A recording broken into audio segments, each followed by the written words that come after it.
અરે કાયામાં પ્રગટ કરતા તમે સિદ્ધ ફરો પંથ પાળા. અત્યારે તો સમય નહીં આવ્યો. તમે જો એ દોડમ દોડ નહીં. અમે રાતના 2 વાગે ગાડી લઈને જતા ને મણાજી ભગત એટલે અડધો ઓમ જાતા ને અડધો ઓમ જાતા. પણ તમારે જાવું છે એટલે દિશા તો નક્કી કરો. બંદૂક હોય ને ખાલી, અને ખાલી બંદૂક લઈને પેલા હોમે પીવરાવતો હોય ને એટલે 2 જણા પીએ.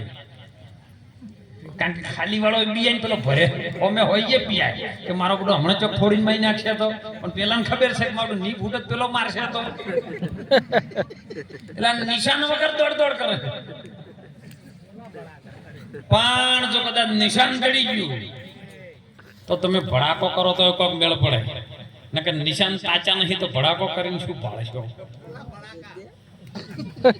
એટલા માટે સંતો કહે છે, મહાપુરુષો કહે છે કે ગુરુ ગમ કેરી તમે પૂંચી કરી લો, ખોલો આ ઘટના તાળા. એ તાળાને તમે દૂર કરો તો ઘટ ભીતરમાં છે અજવાળા. અજવાળું કેવું છે? આજે મારું બી જો તમે જલન ચાલુ છે સાહેબ 24 કલાક. જેમ બાપો ધણી પોકરણ ગઢવાળો રામદેવ પીરજી નિજાર પંથનો જેને બાદશાહ કહીએ સાહેબ, નિજાર ધર્મ જ્યારે મોગલોનું યુદ્ધ થયું ને એ વખતમાં બધા આયા મોગલોના સનાતન ધર્મના દબાવવા માટે જેમને મહેનતો ઘણી કરી.